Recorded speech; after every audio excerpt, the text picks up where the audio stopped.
La stratégie argumentative, l'art de convaincre, la thèse, l'argument, l'exemple, le texte argumentatif.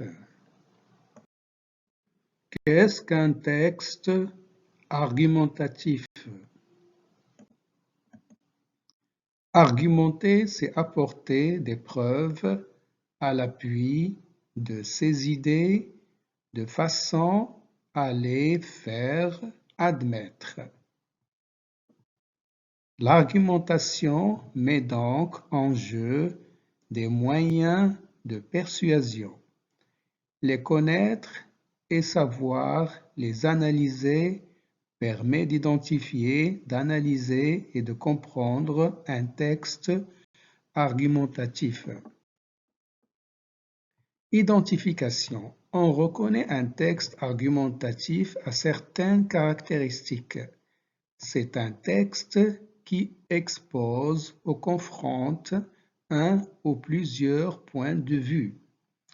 Par exemple, il met en cause les prises de position d'un auteur qui fait savoir quel est son point de vue et ce qu'il réfute.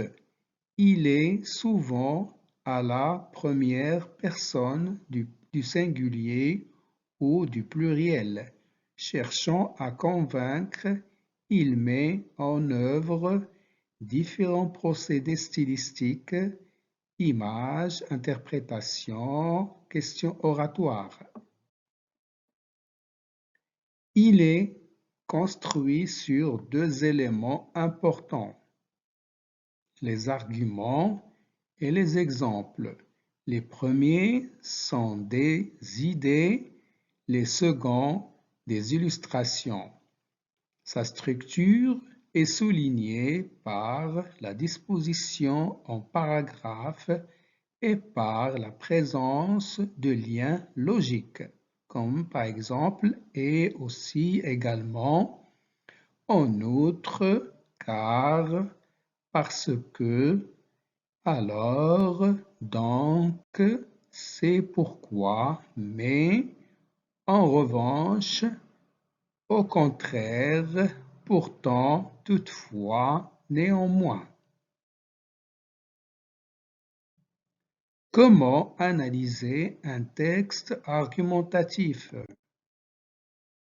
L'analyse. L'analyse d'un texte argumentatif a pour objectif de comprendre les prises de position de son auteur et les moyens par lesquels il cherche à convaincre. Pour lire méthodiquement un texte argumentatif, il faut observer ces points. L'énonciation, elle permet d'identifier la présence de l'auteur dans le texte afin de ne pas lui attribuer des pensées qui ne seraient pas les siennes. On la repère grâce aux adverbes modalisateurs, comme peut-être, sans doute, assurément, ou au verbe d'opinion, par exemple penser, croire, ignorer. À l'utilisation de la première personne, on évite ainsi les contresens. Le repérage des réseaux lexicaux. Leur répartition, leur récurrence et les thèmes abordés dans le texte. Il faut donc repérer les réseaux lexicaux, comment ils sont répartis, leur récurrence, leur répétition dans le texte, afin de trouver les thèmes abordés.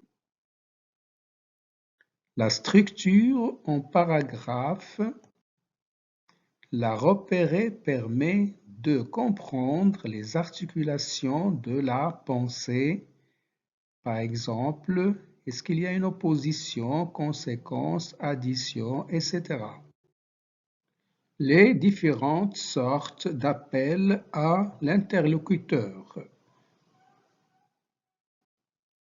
Ce sont des jalons importants du texte argumentatif. On peut faire appel au raisonnement, supposons que, par exemple, à l'imagination, je veux lui faire voir, par exemple, ou à la sensibilité.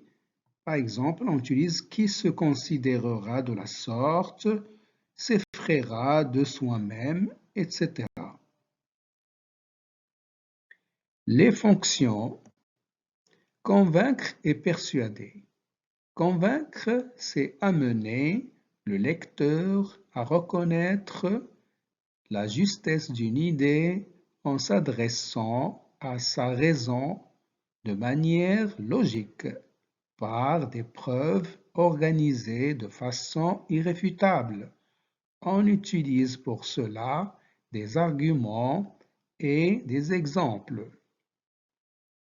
Persuader, c'est s'adresser au sentiment du lecteur. On utilise alors des modalités propres à l'émouvoir, à le séduire.